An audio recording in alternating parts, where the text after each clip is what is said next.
आज से 100 साल पहले इंस्टाग्राम तो नहीं था और जाहिर सी बात है कि उस जमाने के जो इन्फ्लुएंसर्स थे, जो ग्रेट पर्सनालिटीज थी, उनका इन्फ्लुएंस लोगों के ऊपर बहुत सब्सटैंशियल था और आज भी उनके काम और उनकी बातें रेजोनेट होती हैं। इनके बारे आप जनरल स्टडीज में, एथिक्स में, अपने ऑप्शनल्स में पढ़ते हैं। अब ये 10 important personalities of the 20th century मैं आपके साथ डिस्कस करने वाला हूं, क्विकली डिस्कस करने वाला हूं, जिनको आप जरूर रेफर करें अपने ऐसे में। यदि आप कोई हिस्टोरिकल डायमेंशन या यदि कोई जेंडर बेस्ड एग्जांपल या यदि कोई एनवायरमेंटल एनेक्डोट या यदि कोई अगर आप इंडियन सोसाइटी बेस्ड कोई एग्जांपल डालना चाहते हैं सोशल जस्टिस के आधार पे, तो ऐसी इंपॉर्टेंट पर्सनालिटीज और उनके काम जरूर मेंशन करिएगा। मेंस सर पर है और आपका ऐसे का पेपर बस एक हफ्ता ही रह चुका है, तो आए फटाफट ये 10 पर्सनालिटीज को यहां पे पढ़ते हैं। अगर वीडियो अंत तक देख रहे हो तो मुझे कमेंट में बताना कि इनमें से कौन सी आपकी सबसे फेवरेट पर्सनालिटी है। चैनल को सब्सक्राइब जरूर करें, लाइक बटन को हिट जरूर करें, चैनल को स्प्रेड करें। जितना प्यार मिलेगा उतना ही हमारा चैनल भी ग्रो होगा और उतना ही और बेहतर क्वालिटी का कंटेंट हम लेके आते रहेंगे। महात्मा गांधी, हमारे beloved Mahatma Gandhi, political science हो, सोशियोलॉजी हो, इंडियन हिस्ट्री हो, कहीं पे भी देखें तो इनके बारे जिक्र जरूर आता है और एसेज में इनका जिक्र करना जरूरी है, लाजमी है। आफ्टर ऑल ये फादर ऑफ इंडिया है। महात्मा गांधी की जो फिलॉसफी है नॉन वायलेंस की, अहिंसा की, सत्याग्रह की, सच के रास्ते पे चलने का जो सिद्धांत था, और इस सिद्धांत पे लोग इनको क्रिटिसाइज करते हैं। You might be pro Gandhi, you might be anti Gandhi, but you cannot take out Gandhi from the heart and soul of India. और इन सिद्धांतों पे गांधी जी ने भारतवासियों को मोबिलाइज करके इंडिपेंडेंस दिलाया और इनकी approach was deep rooted in moral philosophy. मतलब जितने भी महान विशेषज्ञ या जितने भी महान फिलोसोफर्स या पर्सनालिटीज रहे हैं, उन्होंने मोरालिटी और एथिक्स के ऊपर कभी कॉम्प्रोमाइज नहीं करा। इनका जो सिंपल लिविंग स्टाइल था, मिनिमलिज्म, आजकल मिनिमलिस्टिक लाइफस्टाइल की बात होती है, बहुत सारे यूट्यूबर्स और इन्फ्लुएंसर्स मिनिमलिज्म की बात करते हैं, लेकिन गांधी जी तो मिनिमलिज्म की बात यानी कि सिंपल लिविंग में रहो, यानी कि कम चीजें रखो, इतनी ज्यादा वेस्टेज करने की जरूरत नहीं है और कम में ही अपना काम संभालो। अब ये मिनिमलिस्टिक एटीट्यूड तो हमको कोविड के बाद समझ आया है, क्योंकि कोविड में लगा कि भैया एसेंशियल और नॉन एसेंशियल आइटम्स का, तो यानी कि क्लब में जाना या रेस्टोरेंट में जाना या मूवी देखने जाना इतना एसेंशियल तो नहीं होता था। तो एसेंशियल चीजों की इंपॉर्टेंस के बारे शायद हमको कोविड में पता लगा, लेकिन गांधी जी एसेंशियल चीजें और मिनिमलिस्टिक लाइफस्टाइल को कितने सालों से, कितने साल पहले से ही प्रमोट करते आ रहे थे। तो इनका काम, इनकी जो अब गांधी जी का जो फिलोसफिकल रेलेवेंस है, चाहे वो एथिक्स की बात करें, सोशल जस्टिस की बात करें, पॉलिटिकल रेजिस्टेंस की बात करें या पॉलिटिकल एक्टिविज्म की बात करें, ऐसे डायमेंशंस पे आप गांधी जी को कोट कर सकते हो। Number 2, Martin Luther King junior. Civil rights movement में और सोशल जस्टिस की बात आती है, डिस्क्रिमिनेशन को खत्म करने की बात आती है, इक्वालिटी को प्रमोट करने की बात आती है, मार्टिन लूथर किंग जो कि अमेरिका के सिविल राइट मूवमेंट एक्टिविस्ट थे, इनको कोट जरूर करना। आज अमेरिका इंडिया को बहुत बड़ी बड़ी बातें कहता है कि इंडिया में सोशल जस्टिस नहीं है, फ्रीडम नहीं है, डेमोक्रेसी नहीं है, लेकिन let's not forget it was Martin Luther King which also exposed the dichotomy and the polarity and the polarization within the American society 6 to 7 decades back. King, इनकी morality की बात करें, मॉरल लॉ की बात हो, तो मार्टिन लूथर किंग ने emphasise करा था the role of moral laws over unjust legal systems, जहां पे उन्होंने बहुत पावरफुली आर्टिकुलेट करा था in his letter from the Birmingham jail. और इनके जो आइडियाज थे justice, equality and moral duty के ऊपर, वो रेजोनेट करते हैं the discussions which we end up doing upon social justice, upon leadership, upon civil disobedience. Now मैं आपको यहां पे सिर्फ थोड़ा सा फॉर्डर पॉइंट दे रहा हूं। मैं आपको रिक्वेस्ट करूंगा कि यदि आप ये वीडियो देख रहे हैं, अगर तो आप मेंस दे रहे हैं, तो फटाफट इन 10 पर्सनालिटीज के बारे क्या करना, एक या दो या तीन पेजेस ऑफ पेपर उठाओ और थोड़ा सा गूगल सर्च करो इनके बारे और इंपॉर्टेंट कॉन्ट्रीब्यूशंस इनकी क्या रही हैं। मैंने तो यहां पे ऑब्जेक्टिवली आपको बताया है, लेकिन ये 10 पर्सनालिटीज का जो फ्रेमवर्क आपको समझा रहा हूं, इसके आधार पे थोड़ा सा कंटेंट और गूगल से देख के अपने नोट्स में डाल के इसको जरूर मेंशन करना। यदि इस बार नहीं ऐसे लिख रहे हो, अगली बार तो लिखोगे, ये पर्सनालिटीज को डिपेंडिंग अपॉन द टॉपिक क्या पूछा गया है जरूर मेंशन करने की कोशिश करना। नंबर 3 पे नेल्सन मंडेला आते हैं। Nelson Mandela, anti apartheid movement, इनकी जो फाइट है अगेंस्ट रेशियल सेग्रीगेशन इन साउथ अफ्रीका, वो इनका रिजॉल्व, इनका दृढ़ निश्चय दिखाता है। ये भी गांधी जी के विचार पे और गांधी जी के रास्ते पे चले, लेकिन 27 साल जेल में काटने के बाद इन्होंने वापस रिहा होकर कभी बदले की बात नहीं करी, रिवेंज लेने की बात नहीं करी। इन्होंने साउथ अफ्रीकन सोसाइटी को और इवन अफ्रीकन कॉन्टिनेंट को रीबिल्ड करने की बात करी। और इनकी लाइफ से हम ये सीख सकते हैं कि चाहे कितनी भी ज्यादा डायकोटमस और कितनी भी ज्यादा डिवाइडेड सोसाइटी थी, लेकिन इनसे क्या सीखने को मिलता है? फॉरगिवनेस। एंड इसमें बहुत करेज लगती है किसी को फॉरगिव करने में। लेकिन अगर समाज को हील करना है, सोसाइटी को हील करने के लिए मॉरल करेज की रिक्वायरमेंट बहुत जरूरी है। His life offers profound insights in forgiveness, justice and the philosophy of leadership in complicated political environments. Quotation number 4, Simon de Beauvoir। अब इनकी बहुत फेमस किताब रही है, बहुत फेमस इनका काम रहा है, द सेकेंड सेक्स। इनका एक फेमस कोटेशन था जिसको मैं पैराफ्रेज कर रहा हूं, दैट एक औरत को औरत कौन बताता है? क्या उसका बायोलॉजिकल मतलब जो कंपोनेंट्स है, क्या एक बायोलॉजी जेंडर को डिफाइन करती है? नहीं, it is not biology but it is society which tells a woman that you know what, that you are a woman. तो ये जो जेंडर कंस्ट्रक्शन की बात करते हैं या जो सोसाइटी में जो ऑपरेशन ऑफ वुमेन रहा है, इन बातों को इस थिंकर ने बहुत ज्यादा एक्सपोज किया था, बातें लिखी थी। वुमेन एम्पावरमेंट की जब बात आती है, जेंडर बेस्ड इश्यूज की जब बात आती है, इनको जरूर मेंशन करें। And as a part of existentialist thought, इन्होंने फोकस करा था individual freedom, the responsibilities of selfhood and particularly concerning gender equality.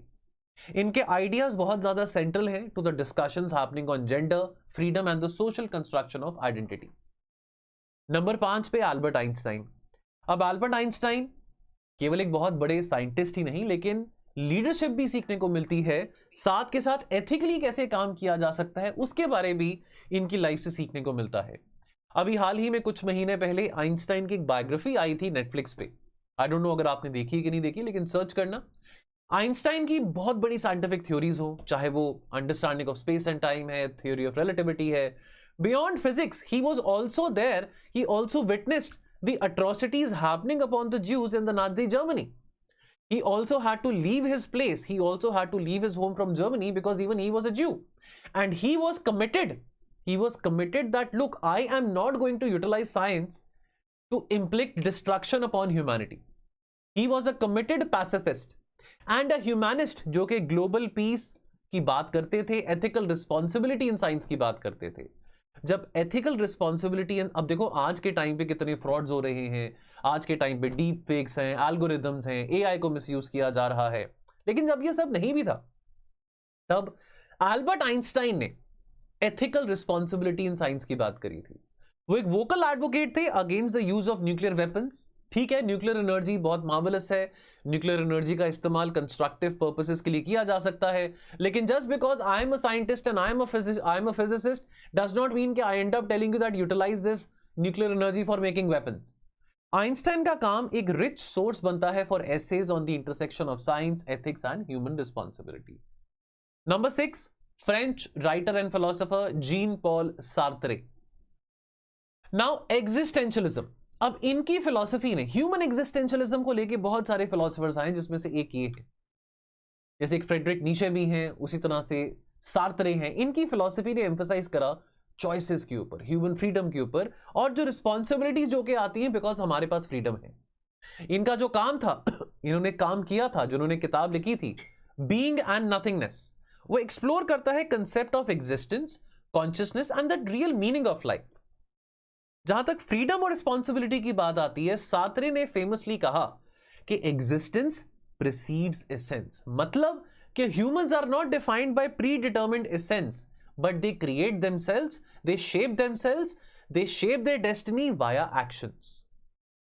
Philosophical relevance की बात करें, इनके आइडियाज बहुत फाउंडेशनल हैं एग्जिस्टेंशियल डिस्कशंस के लिए, चाहे वो फ्रीडम की बात हो रही है, रिस्पॉन्सिबिलिटी की बात हो रही है, या वो इतनी केओटिक भरी दुनिया में, चाहे वो कोविड है, चाहे वो यूक्रेन वॉर है, इतनी केओटिक दुनिया में अगर हमको एक मीनिंग निकालना है, अपने लाइफ का एक मीनिंगफुल एग्जिस्टिंग का पर्पस निकालना है, तो सार्त्रे की जो फिलॉसफी है काफी काम आती है। देन बात करेंगे बी आर अंबेडकर की। Now again B R Ambedkar बहुत सेलिब्रेटेड है, sociology, political science, Indian history, social justice और इक्वालिटी की बात करें तो हमारे जो निर्माता थे कॉन्स्टिट्यूशन के, उन्होंने क्या कहा था कि भाई हमारा समाज तब तक आजाद नहीं है जब तक दलितों को, औरतों को उनके अधिकार ना मिले। और सही मायने में भारत आजाद कब होगा? जब सोशल जस्टिस हम अपने देश में अचीव कर पाएंगे। पॉलिटिकल जस्टिस तो मिल गया, लेकिन जब तक सोशल और इकोनॉमिक जस्टिस नहीं अचीव कर पाएंगे तब तक हमें इंसाफ नहीं मिलेगा। डेमोक्रेसी एंड इक्वालिटी, अंबेडकर के ideas on social reform, particularly जहां तक कास्ट की बात आती है या मॉडर्न डिस्कशंस ऑन इक्वालिटी की बात आती है, बहुत डीप इनसाइट्स ऑफर करते हैं हमको। काफी इनकी रिच राइटिंग्स हैं on issues related to caste, on issues related to social justice, democracy. अब ये कुछ चीजें बहुत एसेंशियल हैं जो कि आप ethical dimension point of view से, social justice point of view से, फ्रीडम वर्सेस लिबर्टी की जब बात आती है, लिबर्टी वर्सेस राइट्स की बात आती है, ऐसे टॉपिक्स में आप इनको मेंशन कर सकते हैं। देन नंबर 8 पे आयन रैंड। अब आयन रैंड, इन्होंने बहुत सारा लिखा, बहुत सारा काम किया कैपिटलिज्म को लेके, इंडिविजुअलिज्म को लेके, रैशनल सेल्फ इंटरेस्ट के ऊपर बात करी है। हम अक्सर कहते हैं कि ये तो जो वेस्टर्न थिंकर्स हैं बहुत ज़्यादा इंसान को एटमिस्टिक यानी कि बहुत इंडिविजुअलिस्टिक फिलॉसफी में लेके चले गए हैं कि इंडिविजुअलिज्म ये जो मिला है हमको वेस्टर्न कंट्री से मिला है, क्योंकि इंग्लिश रेवोल्यूशन के बाद और रेनेसां के बाद बहुत सारे थिंकर्स आए, बहुत सारे फिलोसफर्स आए जिन्होंने individualism, right to freedom to property, right to land etcetera etcetera ऐसी बातें करी। इन्होंने कंटेम्प्रेरी टाइम्स में काफ़ी काम करा है रैशनल सेल्फ इंटरेस्ट और कैपिटलिज्म के बारे, एथिकल कैपिटलिज्म को लेकर उन्होंने काफी अच्छी बातें लिखी हैं। और जहां तक इंडिविजुअलिज्म की बात करें, इनकी फिलॉसफी सेलिब्रेट करती है the power and morality of individual over collectivist ideologies. Role of individual society में कैसा होना चाहिए, एक रिस्पॉन्सिबल रोल ऑफ इंडिविजुअल एक कैपिटलिस्टिक सोसाइटी में कैसा होना चाहिए, उसके बारे में उन्होंने बात करी है। नंबर 9 पे विंस्टन चर्चिल। आई नो बहुत सारे लोग कहेंगे कि ये कोई इंसान थोड़ी था, अब इसको हम कैसे कोट कर सकते हैं, ये तो सारा टाइम शराब पी रहा होता था, लेटा होता था, ज़्यादा काम नहीं करता था। लेकिन चर्चिल की जो लीडरशिप है उसको दाद देनी पड़ेगी, स्पेसिफिकली जब वर्ल्ड वॉर 2 के बीच में चर्चिल की जो स्पीचेस थी या जो उसकी जो राइटिंग्स थी, because mind you this was the time, world war 2 was the time when the Britain was also, the great Britain was also in decline. लेकिन इनकी लीडरशिप एबिलिटी, इनके स्पीचेस, इनका विट, इनका करेज, इनका रिजिलियंस एंड द फैक्ट जो इन्होंने democracy के लिए एडवोकेट किया, ये चर्चिल की ही कहावत है कि डेमोक्रेसी इतनी अच्छी नहीं है but that is the least worst, democracy is the least worst as oppose to tyranny, as oppose to fascism. इनकी leadership offers as rich material for analysing moral philosophy in the context of war time leadership and decision making under crisis. इनकी leadership हमको बहुत deep insights देते हैं into discussions about how to have moral courage, how to display strong leadership abilities amidst the crisis, और governance को कैसे address किया जा सकता है in the times of crisis. Last में मदर टेरेसा ने भारत में बहुत कंट्रीब्यूट किया है। इनकी लाइफ लॉन्ग सर्विस रही है गरीब बच्चों के लिए, अनाथ बच्चों के लिए, हैंडीकैप्ड बच्चों के लिए, बूढ़ों के लिए, और इनकी डेडिकेशन दूसरों की मदद करना, मार्जिनलाइज लोगों की मदद करना, ये एक बहुत बड़ी बात है। ये इनका कंपैशन और मॉरल ड्यूटी, यानी कि कंपैशन, हम अपने समाज में कंपैशनेटली कैसे रह सकते हैं, हम मॉरल ड्यूटी कैसे हम अपनी मोरालिटी को कैसे हम इंप्रूव कर सकते हैं, अपनी मॉरल ड्यूटी को कैसे, अपने मॉरल कंपस को कैसे सेट कर सकते हैं, ये बातें हमको ये सर्विस माइंडसेट से सीखने को मिलती है from that of Mother Teresa. वैसे तो स्वामी विवेकानंद ने भी कहा था कि service to mankind is the biggest service to mankind is much more bigger than worshipping God। लेकिन एक्चुअल में मदर टेरेसा की जो पूरी जिंदगी थी, उन्होंने ये बात करके दिखाया, साबित करके दिखाया, और इनका काम और उनका जो पूरी जिंदगी की श्रेणी है that is very pertinent to discussions on ethics, compassion and the philosophy of service and moral duty towards others. तो ये 10 इंपॉर्टेंट पर्सनालिटीज को डिपेंडिंग अपॉन द टॉपिक आप मेंशन कर सकते हो, कोट कर सकते हो। कुछ इंपॉर्टेंट बातें इनकी जिंदगी से जुड़ी जरूर एक बार गूगल पे, विकिपीडिया पे पढ़ लेना, सर्च कर लेना। तो मुझे लगा क्योंकि ऐसे का पेपर आपका 20 तारीख को आने ही वाला है, कुछ ही दिन रह गए हैं, 5 दिन रह गए हैं। तो आई थॉट कि मे बी ये 10 जो पर्सनालिटीज हैं जो मैंने आपके साथ डिस्कस करी हैं आपके काम आ सकती हैं। मे बी ब्रेनस्टॉर्मिंग के दौरान आप इन पर्सनालिटीज को इनकॉर्पोरेट कर सकते हैं अपने कंटेंट में। बाकी मुलाकात होती रहेगी दोस्तों। और जो बच्चे फाउंडेशन कोर्स की तलाश में हैं, एसए का फाउंडेशन कोर्स, आए जीएस को भी एसए के जरिए पढ़े। मैं आपको गारंटी देता हूं कि एसए फाउंडेशन कोर्स में केवल एसए नहीं पढ़ रहे हैं आप, फिलॉसफी, इसमें आपको वैसे बता दूं 50 मॉडल एसेस का आपको कंटेंट, पीडीएफ, वीडियो सब देखने को मिलेगा। आपको टेस्ट दिया जाएगा, एफएलटीज भी हैं, एचएलटीज भी हैं, इवैल्यूएशन मेरे द्वारा ही है, पीवाईक्यू एनालिसिस भी यहां पे दिया जाएगा 2019 से लेके 2023, शायद मैं 2024 का भी पीवाईक्यू डाल ही दूं। बहुत कुछ है इस पर्टिकुलर कोर्स में, बहुत सारे फीचर्स हैं। और इस पर्टिकुलर कोर्स के जरिए आप अपनी जनरल स्टडीज की तैयारी को भी कंसोलिडेट कर सकते हैं।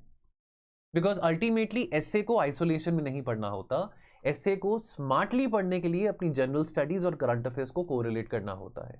तो एक बहुत अच्छी अपॉर्चुनिटी है अपने जनरल स्टडीज के सिलेबस को भी पॉलिश करने की थ्रू एसए राइटिंग। ये कोर्स की प्राइस 9000 है। आई नो थोड़ी ज्यादा है, लेकिन अगर आप टोल फ्री नंबर पे कॉल करेंगे, आप बात करेंगे हमारे काउंसलर से, कुछ ना कुछ डिस्काउंट आपको एक्स्ट्रा दे दिया जाएगा। चलिए दोस्तों, मिलते हैं बहुत जल्द। कमेंट सेक्शन में बताना कि आपका फेवरेट थिंकर या आपकी फेवरेट पर्सनालिटी इन 10 में से कौन सी है। मिलते हैं बहुत जल्द। All the very best. Thank you so much.